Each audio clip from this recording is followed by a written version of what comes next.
Welcome to Positive Personal Power with hope, aspiration, and encouragement. Our goal is to build and enhance people's confidence and strength to handle life's challenges. Now, let me introduce you to your host, Nathaniel Schooler.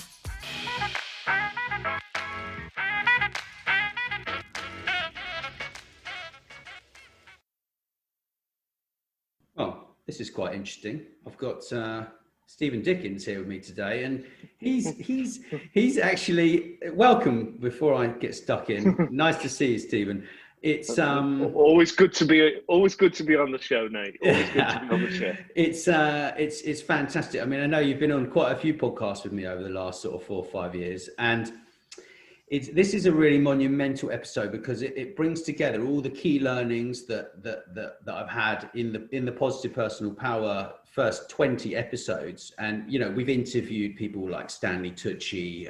We've interviewed, you know, famous cricket players, famous rugby players. We've interviewed the founder of Coffee Republic. We've interviewed, you know, a whole load of amazing people. Been very privileged to have Mike Tobin arrange a lot of these interviews for me in the beginning. And, you know, this episode really is to kind of sum up what I've learned from all these episodes, and also go through kind of, you know, where I'm at right now and kind of the road trip that I'm on. And you're going to be basically talking to me and asking me about it. So yeah, it's I get to turn the tables on you. It's not you interviewing me, it's the other way around now. So I'm looking forward to this, Nate. It's strange, very strange. So I mean, with that, we've been chatting over the last few days, and I think it's been really interesting to hear a little bit about the sort of road trip you've been on, and that sparked us brainstorming about this podcast. I think the interesting thing for me, and will be interesting for the listeners, is this road trip sounds like a microcosm of the journey you've been on more widely. So maybe give us a sort of short-term lens on what the last sort of couple of months have looked like, and then we'll maybe go broader from that and talk about the journey and the discovery you've been on. All right, sure. Well, like most people, I was kind of sitting there and I was, you know, in my bedroom working on my computer, like a lot of people work in their bedrooms. And, you know, I was sitting there and I was like, this is just too much. Like all I do is I get in my car, I drive to Lidl and I go and get some food. And then I might, you know, go for a walk or something. But like, this isn't living. Like this is existing. Yeah. And with Brexit looming and these kind of things, I was thinking, well, what the hell am I going to do? Like, if I want to move and I want to move somewhere in Europe, I need to do it before the end of Brexit happens, before the actual date, which really is the end of this year. Yeah. So I was like, well, what am I going to do? Like, where am I going to go? So I basically just got all my stuff and booked first of all, I booked the ferry. I booked the Euro tunnel back in. I think it was I booked it for May or something, or April. But unfortunately, Poland closed the border like 3 days before I was going to leave. So I literally just missed going at that point. So then I stayed and I worked from home and I went to Lidl every week and I got my food and I, you know, put my mask on and I washed my hands and, you know, and all these things. I actually wasn't wearing a mask because I was one of these mask deniers at that point. And after my cousin, like, he hassled me and he was like, you've got to wear a mask. Like, his dad was like, you know, head of admissions for Harvard Medical. And he's like, this is a fact. You need to wear a mask. So I was like, so when I got to Poland, you know, everyone was wearing masks. But so I booked this ticket and I deferred it because I couldn't leave because the borders were shut. So as soon as I heard like you could drive across, I was like, right, I'm out of here. I literally just donned all my stuff, put it in my car, my 15-year-old 535 M Sport BMW, 2005. It's the best car I've ever owned. Yeah, it's like, 300 horsepower, huge fat wheels. Yeah. It's reliable. It's a great car. Yeah. I mean, I have had some problems. We can dig into them in a minute, right? But so I literally just put all my stuff in the car, left one thing somewhere with someone, and I've reduced my belongings to a car of stuff over the past 10 years. Because, I left my wife and went to Spain and filled up a Jeep, and I went over there for a year and literally ended up, basically coming back because it didn't work out. And each time I've just kind of got rid of belongings, and it feels really good. There's some sort of, I don't know, weird thing because it means that you look at everything that you have and then you think, well, do I really want this? Do I actually need this? And am I going to wear it? And is it necessary to keep? And then and it's such a really good feeling to do that. That reduction, that minimalism, that sort of, my wife and I have this conversation. She's a doesn't need things person, and I'm a consumption person. So it's an interesting sort of dynamic.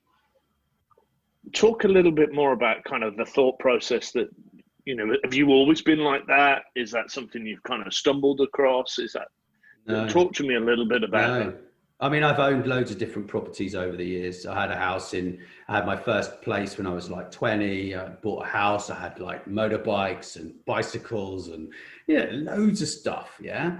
And I was really sentimental about everything. But now, I mean, I have a few choice belongings that I kind of, carry around with me, probably just a square box. The most important belonging that I have is actually this giraffe that my daughter gave me. And it's got her name on the back. She lives with her mother, but she's called Maya. And this is the most important thing, because every time when I get somewhere and I put my computer out on the table, this has to be right next to my machine. And that is funny, isn't it? 20 years ago, if you said to me, oh, you're going to be traveling around, you're going to end up in Croatia and you're going to be there and you're going to put a giraffe on your table and that's your most important possession. It's like the whole definition of important changes as well whilst you're doing that, because it's like, well, what do you need to work? Okay, so I need a podcast microphone. I need a really good computer. I need another computer in case the other computer doesn't work. And then I need so it's like, and then you need your adapters and, so I kind of bought a toolbox, right, about 2 weeks ago, and I put all my cables and all my really cool stuff in the toolbox. So now I feel so much cleaner and so much more organized. And my sister actually has been organizing people professionally for 20 plus years. That's what she does. And, yes, and you would not believe the amount of clutter that people have, and they don't want it and they don't need it. And I think it's really great feeling. Every time you go and you move somewhere, you get rid of more stuff. And that's something, having moved house a bunch of times myself, that's something, we're due a house move. And the thing I'm looking forward to in the house move is getting rid of a bunch of stuff. So it's interesting. This is the longest we've ever been in one house, and as I say, we're overdue. So yeah. Let's kind of pick up the pace.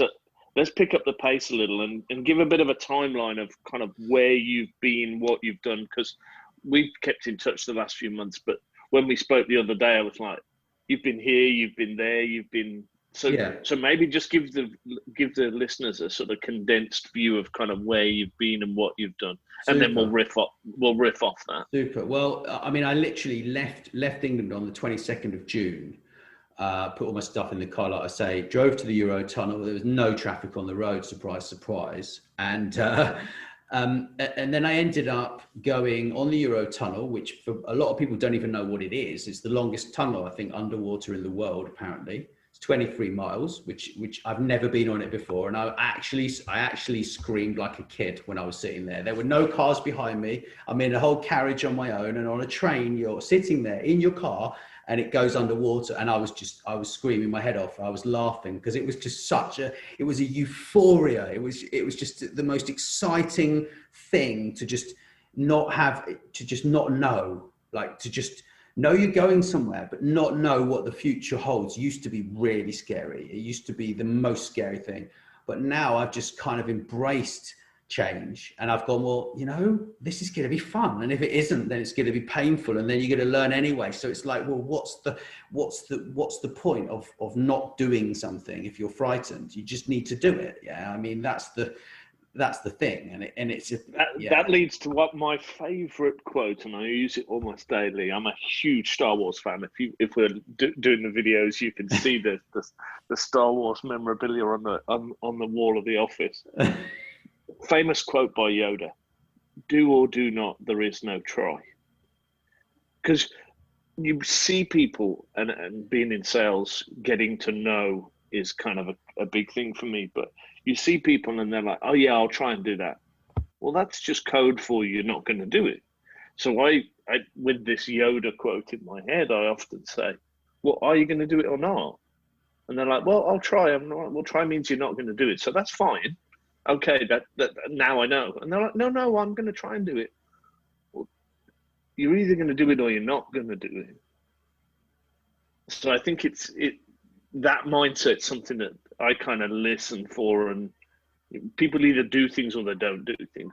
So it's interesting you've kind of taken that philosophy, and I'm either going to do this or I'm not going to do it. And if I'm going to do it, I'm going to embrace the process. Yeah, I mean, it's scary. The whole thing's very scary. But so I literally jumped on the tunnel, drove across France, across Belgium, and I arrived in Germany in a town called Dortmund, and I booked a 4-star hotel.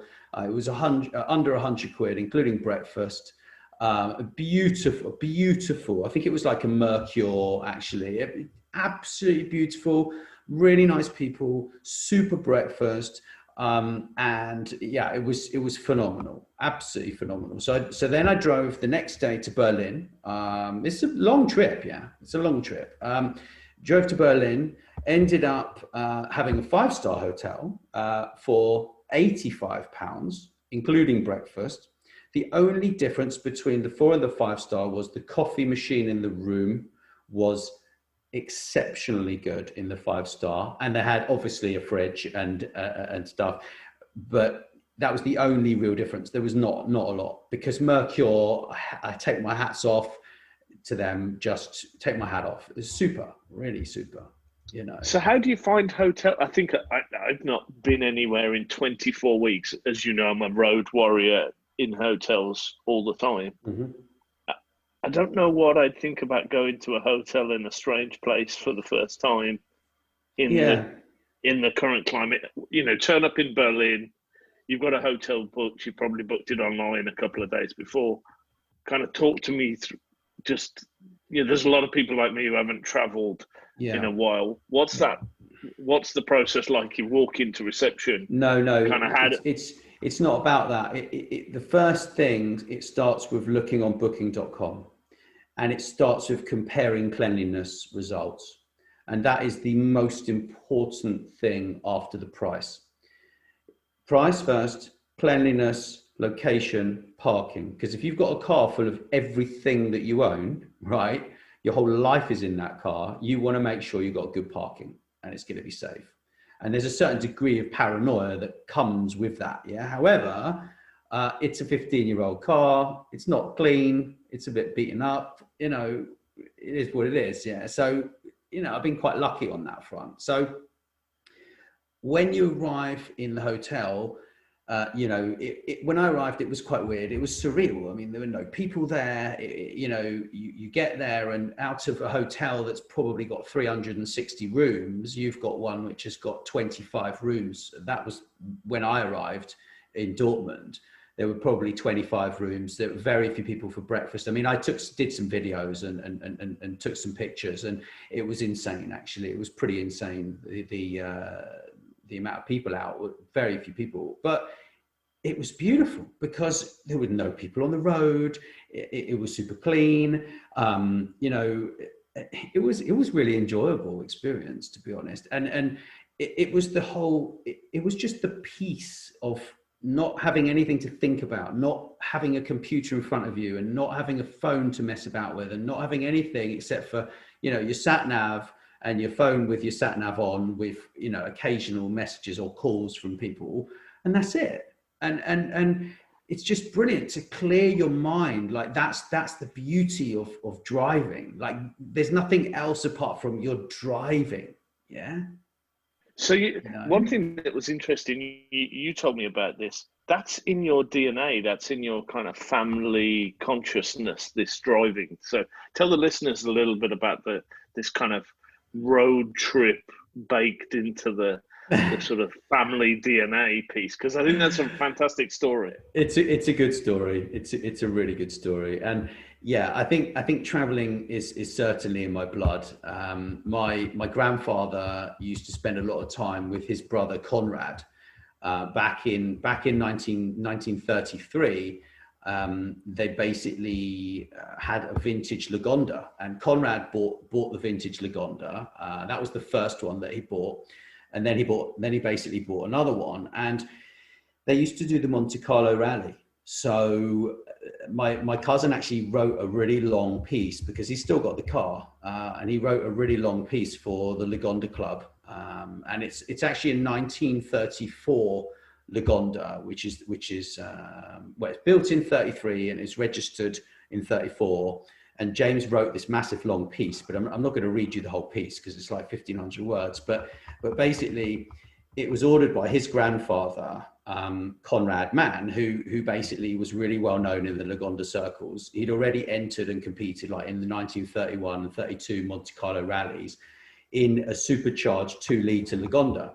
So this latest Lagonda that they have is actually original from 1934, when Conrad bought it. And my grandfather used to travel with Conrad, his brother, and they would go on these rallies, and God knows what they got up to. I mean, literally, they were naughty, yeah, like really, like they were, you know, I have no idea what they got up to, but basically, boys on tour on tour before that was a phrase. Completely. Yeah. But I mean, literally you can only imagine a road trip across Europe in the 30s. Yeah. In a well, what would have been a current Lagonda back then, now's a vintage Lagonda. Yeah. Obviously, that would have been that's a road trip.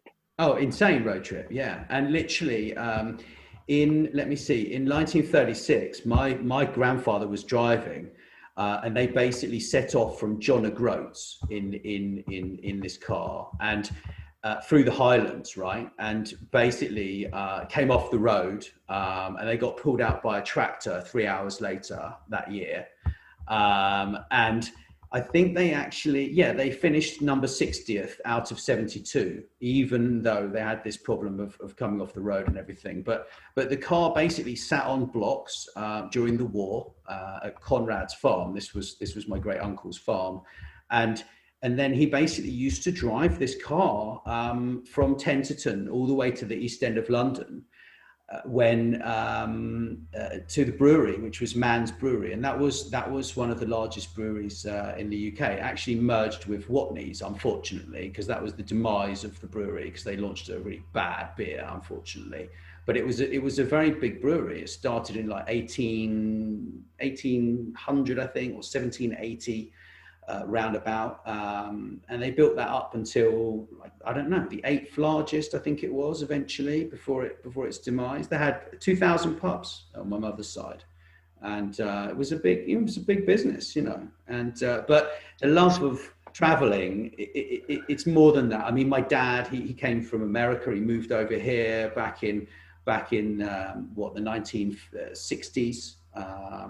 You know, so, and he drove around Italy in his car, and, you know, when he got married, he did that. It's for his first wife, and you know, so I think it's just in my blood. Like, traveling is just, you know, I've got relatives all over the world, and it's just like, I just love seeing new things, doing new things. It's just a disease almost, you know, a bug, really. Yeah. So you're in Berlin. So yes. So you've done the UK to France, through Belgium. We're now in Germany. Second stop in Germany. Where's next? The Autobahn. Okay. Which was just, it was crazy. Yeah. I mean, I've never driven for a long period of time at over 100 and something mile an hour. I mean, literally, when you get to like 120, your car behaves totally differently. When you are doing that for a long period of time, it is scary, yeah, because you're going around these bends and you're like, wow, this is like 120 mile an hour, and you've got to be so much softer on the steering, but much more definite, yeah. This car is really good because it's got a special type of steering, so it adjusts automatically the steering based upon the speed you're doing. It's built. I mean, I was like, why is this car so good? Like, I didn't realize. My friend Eric sold it to me like 3 years ago, and I didn't realize my respect of the 5 Series BMW is huge now. I mean, really, a shout out to our sponsors from BMW, yes, by the way, for this podcast. of course. Nate is looking for a brand new BMW 5 Series. I am. So if BMW are listening, he'd welcome the opportunity to test drive your car for the next 3 years. So you're tearing out of Berlin. 120 miles an hour on the. Oh no, I did 140. I wanted to see how fast it would go, of course. So where are you? So are you driving fast with nowhere to go? No, I was heading to Warsaw. I was heading to Warsaw, and stayed in Warsaw for a while. Went all around Poland, saw all sorts of amazing places like the Polish mountains, Zakopane. Polish seaside, amazing. Poland is a really fantastic place. It's the wealthiest country actually in Central Eastern Europe as well, because the Polish work so hard, and they really do. Like, if they've got a job to do, it's not like, oh, I've done my 8 hours for today, I'm going to start again tomorrow. It's like they pick it up, they do the work, and it's done, right? And it could take them 20 hours, and they will do it, right? And my respect for the Polish is huge. My grandfather, on my dad's side, he actually came from, well, it was Poland, but it changed to Ukraine. Now it's Ukraine, but he was from Ukraine, and he went to America in like would have been probably 1920, I would think, maybe a little earlier. And then basically he started off working, basically lived with some relatives, and he put himself through MIT. And then once he finished MIT, he basically started, first of all, a scrap metal company, and then he turned the scrap metal company into a partition walling company. And they used to have a box at the opera.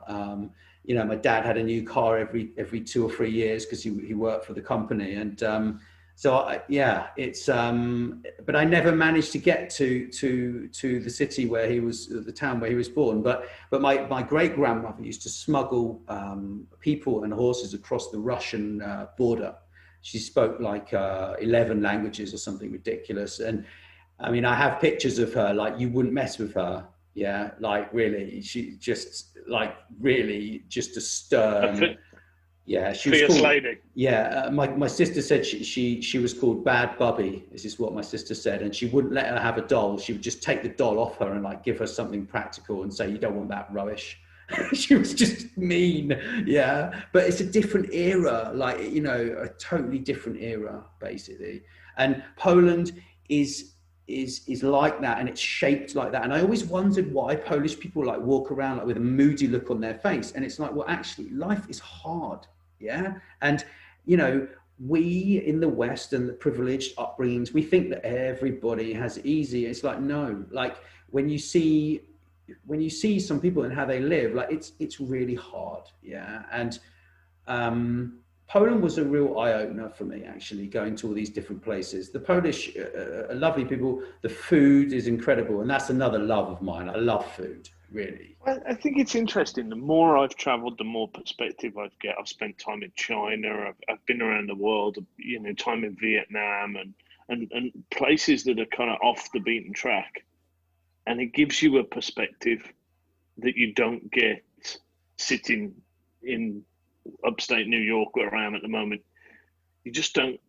You think the world is like where you are, And it's only when you do that journey and you go and discover, you go somewhere else, that you realize the world isn't like the bubble that I've been living in. So, I mean, you're transposing Poland onto your experience. You know, I would say the same about Vietnam.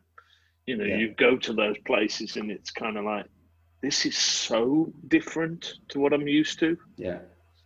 That you just see it gives you a different perspective. So you end up in Warsaw. Yeah. How long were you there for? Well, spent a bit of time. Spent about nearly 2 months in Poland, in the country, in the summer house as well over there, and it was fantastic. And I think the word is działka. Everyone has a działka in Poland, and it's a bit like an allotment that we have in England, except for you build a house on it, or you put a caravan on it, or you do what you want with it. And that's quite cool because everyone has one. So it's like a thing, and it brings the family together. And I thought that was really quite nice. That's a really nice thing the Polish have. Yeah, everyone has this little piece of land, and they do what they want with it, and it's just quite cool, right? Like the way they have a real family orientated thing going on. But the food is fantastic. People fantastic. You know, but it just wasn't for me, I'm afraid. So I decided, what the hell am I going to do? Like, where am I going to go? Next? Yeah. So where's next? Yeah. Well, where do you go after you've? Well, I was like, I need to go and see my buddy Charlie because he lives in Croatia. So I was like, right, Croatia, here I come, baby. And literally put all my stuff in the car again, got rid of a little bit more stuff. And then literally just drove to Croatia. So I stopped. I went to Auschwitz on the way, which put my whole life into perspective. It put everything into perspective completely. Yeah. It wasn't the 80,000 pairs of shoes that I saw. Yeah. It wasn't that display of those. It was more about the poems that the survivors had written. That's what really made me tear up at the end, because I've been to the killing fields in Cambodia. I've been to S21, the torture museum in Cambodia. I've stood on where the mass murders happened, and you know, and it was just like, but the whole thing, it was just surreal. Like, you know, you go to the left or you go to the right. If you go to the left, I think you die. If you go to the right, you go and work, and then you die. And like the sign above Auschwitz says, you know, work makes you free. And it was just like the way that they broke these people down, yeah, when they arrived. Like it was just, yeah, it was emotional, really emotional, yeah. I've never been, but your experience is the same and consistent with everybody I've spoken to who has. They talk about it as that kind of pivotal moment that sort of brings everything into context. So yeah, you're on the road from Auschwitz to Croatia. Where? Bratislava. I went to Bratislava, which is a city in, I can't remember the name of the country. It's really bad. I'm going to have to look it up. My mum's got a friend who's from there, and she basically keeps talking about her. If she hears this, she'll kill me for not remembering it. Hold on a minute. I'm going to have a look. But Bratislava is a beautiful city. It's the capital of Slovakia. That's it. I get confused between Slovakia and Slovenia, but Bratislava is beautiful. When you drive in, it's mind blowing. Yes, I've got a whole load of pictures on my Instagram for that. And then I was like, right, Croatia. And then Charlie's like, right, meet me here on this island. And I'm like, all right, cool. So he's like, get the ferry over and jump over and blah, blah, blah. And he's married to a really famous pop singer here. And like, she gets like, I think she's got like 1 million reach. Yeah. So she's one of the biggest influencers in Croatia. Yeah. So people came up to me and Charlie and they're like, can I have a picture with you? To him, and I'm like, what? Like it just cracked me up. Yeah, I've never seen that before, and I just sort of poked him, and I laughed at him. It was hilarious because he was really embarrassed. It was just so funny. Yeah. So ended up on this island just because my car was making a funny noise, and it was basically losing loads of power, and I called Eric because he knows everything about these cars. So you broke it on the autobahn, is the short story? No, I broke it. Yes, I think I started to break it then, and then I broke it when I arrived here because like speed limits. I mean, like there are no police. I mean, like, you know, you get on the toll road, yeah, you just do 120 miles an hour. No one cares. 120, 130. Really, nobody cares. It's fantastic, yeah. So I basically found this mechanic because Charlie's girlfriend's mother has a house somewhere around that island. So I basically found this mechanic who she had used, the only mechanic on the island, super honest. Basically, he put in a new part for my car, looked it over. He said, there's something wrong with your tire. And I was like, whoa. And he literally showed me this tire after I'd got it repaired. And it was absolutely, it was shredded. In the middle of it, the wall had broken in the middle of this tire. And when you rolled it down the road, it was going dong, dong, dong, dong like this. And I don't actually know when that happened. I think it was sometime just before I got on the ferry, basically, to get over here. So I didn't go fast, yeah, but it was just like, so I got that fixed, and now my car's running sweet. And today I've just been spending a little time trying to find an adapter for my webcam because it's a USB 3.1 and not a USB, because I stupidly bought it without checking the configurations. So you're in Croatia. Yeah. As we start to think about wrapping this up, tell us a little bit about, you've given us a really great perspective. I don't think anybody gets to do those kind of road trips. You've embraced COVID and kind of what that's done to your life and the transition. And you've decided, I'm just going to get on the road. I'm going to enjoy and embrace this experience. We've got a couple more minutes. Give me a view of, that's been the last few months of your journey. How do you think that fits in the broader context of the life journey?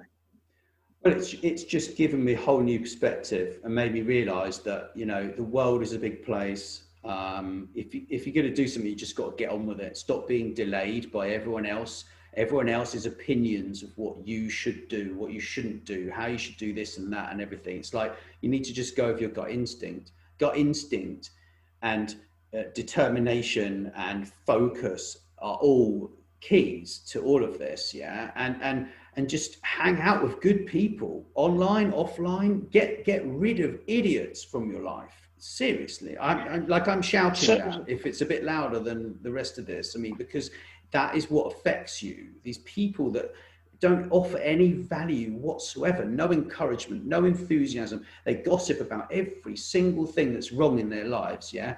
Get rid of them. Let them go and talk to people that like to wallow in self-gratified, depressing thoughts. Yeah, let them go. Say goodbye. So let's still distill this down. We've spent half an hour talking about this. I think the listeners will get a lot from this, from the tales from the road and the journey, and just some of your funny stories, but also the perspective. So if you had to boil this down to three key takeaways as we wrap up, what would they be? Just three kind of short take on. Trust in yourself and trust in something. I don't know what that may be for you, anyone listening. You might not believe in God, but I do. And for me, it's like just trust in God, trust in whatever you believe in to deliver you from hell, because otherwise you're going to live a life that you could have lived. You're going to lay on your deathbed. You're going to look back like that story, the Tolstoy story, the story of Ivan Illich. And you're going to look back over your whole life and you're going to say, well, whose life did I live? It wasn't my life. It was someone else's. And if you think that you're going to end up in that place, change your life and do it now before you waste even more years of your life, you know? So Nate, I think I can't give you three things. I think I think you gave me two before I asked the question. So okay. I think we're good. You ticked the final one, so I'm going to let you off. I think interesting podcast, free format, really good to get a personal perspective on a short-term journey, but also in a context of the life journey you've been on. I think the listeners are going to really enjoy this. I think we're going to be recording another one of these, I feel, as you go from Croatia to somewhere else. So that's going to be interesting in a few weeks' time. And we've got the next installment of what I'm calling Tales from the Road with Nate Schooler. But I may stay here. It's very nice, really. We can change the title and call it Tales from Croatia. I don't mind. I mean, at the end of the day, it's the next installment, right? It's still Tales of the Road, because I'll be looking for a place to live, you see. So, yeah. But thank you, Steve. I think it's been great. Always a pleasure. always a pleasure to record a podcast with you, Nate. I think we'll be doing more together in the future, so maybe listeners check out for those. I think great perspective today on your own personal journey. I think the listeners will have got an insight into sort of Europe that they maybe won't have heard before. So thank you very much for the opportunity to be a guest host this time and turn the tables. It's really weird, yeah. But I think, also just to sort of top it off, I think the most important thing is no matter how successful you are, there is always something that you want to go for and some goal that you want to achieve. And that's what I've learned from interviewing all these successful people, the last 20 episodes, 19 episodes. They have, every single person, they have obstacles, but they all move beyond them. And they, whilst they might be successful in one place, they're still searching for something else and still looking for the next thing. I think, Nate, there's no better way to wrap up the show. So thank you very much, and I'll speak to you soon. Thanks, Steven.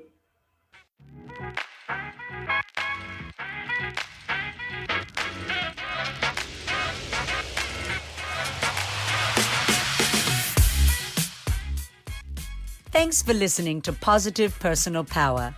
Do subscribe via your favorite podcasting app, and please leave us a 5-star review. Or sign up on our website, positivepersonalpower.net, for weekly emails and updates, and do share our episodes with your friends and on social media. Feel free to reach out anytime.